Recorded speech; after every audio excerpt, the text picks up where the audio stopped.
Abolition bills do not submit to the unconstitutional ruling in Roe versus Wade.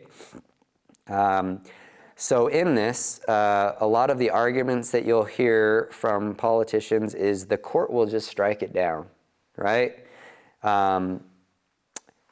They're saying that it won't work. What you're doing, even if I put in a bill, it won't work. The courts will just strike it down.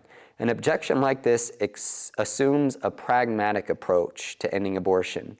The reasoning goes something like this. Proposing the bill will not work. The Supreme Court will reject it outright. The problem is that the Supreme Court is not our God. Our motivation in ending abortion is not found in doing what works. Okay?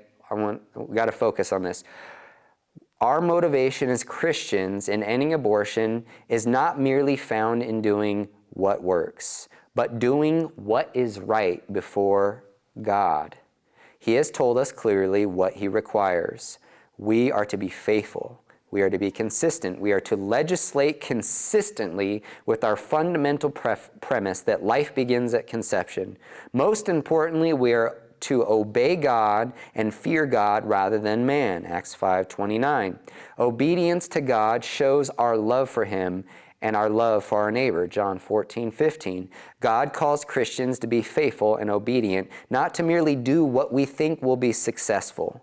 We must encourage our legislators and those in positions of authority to be courageous and uncompromising. The Word of God tells us what will happen if we are not faithful to remove the innocent blood shed from amongst us. Deuteronomy 20:1-5. These verses tell us God will not only set His judgment and wrath against both the believer and the non-believer, but He will set His judgment against our families. This should be a severe concern to us. If you have the opportunity after this, go read Deuteronomy 20:1-5. It's pretty scary, saying that God will set His face against us and our families, His judgment.